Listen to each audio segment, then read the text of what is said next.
You know, guys, today I'm trying to decide who was the biggest dummy in the NFL yesterday. And I mean, you have some great choices. The well-discussed Jason Garrett timeout that cost the Cowboys the game-winning field goal kick. I mean, you talk about a brain freeze. What the hell was going on there? But how about last night in the Saints-Lions game when Detroit coach Jim Schwartz, his team down 7, decides to send Jason Hanson out there for a 55-yard field goal. It's not that Hanson can't make a 55-yard field goal, but you're down by 7. Really, what does that field goal do for you? And naturally, you miss it, so you give Drew Brees a short field instead of punting and putting the Saints back deep in their own territory, with your defense finally playing so much better in the second half, really keeping the Saints offense off kilter up to that point after intermission. And instead, the short field, the Saints go right down and they score the touchdown to make it a 14-point game. Or perhaps one of the biggest dummies yesterday had to be the Lions as a whole. 114 penalties last night against New Orleans. I'm only kidding. They only had 113. But did you see that little smurf that they have for the return specialist? I think his name is Stefan Logan. I had to look him up because I thought, my God, this guy is really, really tiny. I mean, 5'6". I don't know, guys. My wife's about 5'3", and this guy doesn't look much bigger than her. But, I mean, what are you doing? I mean, you can't take it when the guys tackle you and you decide you want to throw the ball back at the guy well after you've been tackled, well after the return play is over. So you get, of course, the unsportsmanlike conduct penalty and push your team back another 15 yards. I'm telling you, the Lions and the Raiders are the two most undisciplined teams in the NFL. But then again, in the Lions' case, when you got a head coach that had a problem with Harbaugh after the San Francisco loss at home at the end of that game, you never know. I mean, maybe their unruly, undisciplined style of play on the field is a reflection directly of their coach. But I guess ultimately you have to say the dummy of the day, that award has to definitely go to Jason Garrett. I mean, what are you thinking of? I mean, seriously, what are you thinking of? Didn't this guy go to an Ivy League school? Didn't he go to Princeton or something like that? Maybe I got the wrong guy I'm thinking of. But anyway, let's move forward here. All in all, Sunday, it was a pretty damn good day for most of the handicappers who had a pretty damn good weekend overall here at the site.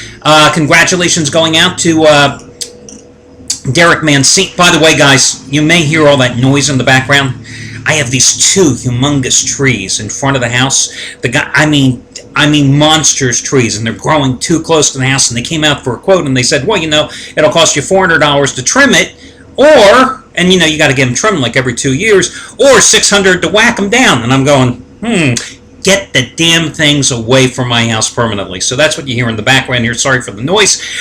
Anyway, congratulations going out to Derek Mancini. What a game to have for his biggest NFL play of the season, his first ever 80-dimer, as he cashed in with the New York Giants last night. Also, kudos to Chris Jordan, a 3-0 sweep yesterday with his selections. And, that's not all. Jeff Benton, of course, he was coming off the big monster winner, the 100-dime play that he had on Saturday in college football. He's on a very nice run as well. So a lot of guys... Oh, by the way, Chuck O'Brien yesterday, I happened to mention that he had his money line dog of the year, the Houston Texans, winning outright. 75-dime winner, number 17 out of 23. So that's another guy that prevailed yesterday. Another guy that had another monster day was Dom Chambers yesterday. Dom has been on a heck of a run, period. He has now won 19 of the last 27 days. Yesterday, cashing in with another 80-dime play with New Orleans last night.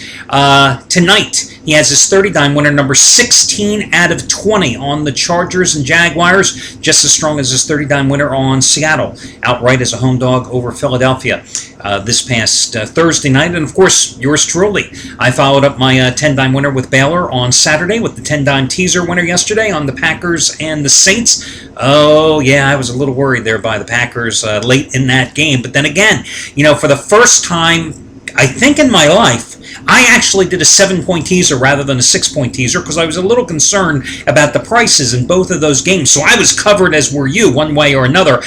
Tonight, FYI, I've got my 4th straight Monday night winner going on the Jacksonville-San Diego side, a play just as strong as the past 3 Monday night winners. Of course, that was the Saints last week, the Patriots 2 weeks ago, and the Green Bay Packers 3 weeks back. Your money-saving discount coupon code this evening is going to be UGLY15. UGLY15. UGLY. You ain't got no alibi. Remember that chant from the cheerleaders in the movie Wildcats with Goldie Hawn? There you go, in case you're on Jeopardy next week and they ask you the question, you can answer Alex Trebek, honestly and truthfully and accurately. Anyway, ugly, because that's what you have to call tonight's game between San Diego and Jacksonville. You think the big head honchos at ESPN are going, why can't we get a good Monday night game? We had the Giants Saints last week. That was a blowout. Why can't we get a good Monday night game for all the money we pay the league? Anyway, UGLY15, UGLY, the number 15, put it all together, smash it together, enter it when prompted. You can save $15 off of any single purchase you make today. Doesn't have to be me. It could be Dom Chambers. It could be anybody you damn well want it to be. As for this contest tonight, I'll tell you what, I think that you have to go this one under the total because you got a couple of mitigating factors here. First of all, you remember what happened with Jacksonville.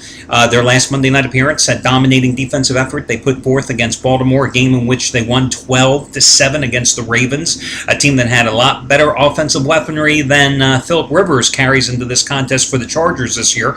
And they held the Ravens, I think, to 146 total yards in that game.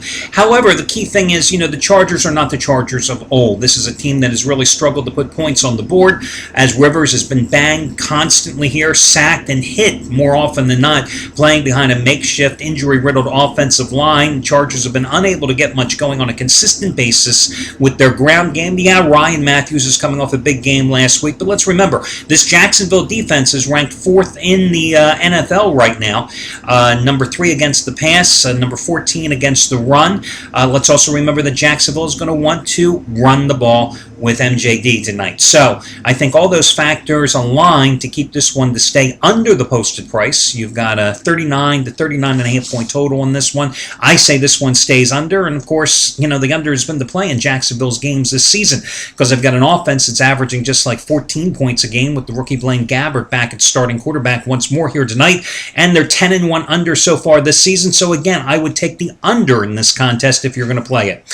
Good luck, everybody, and I'll catch you again on Tuesday morning.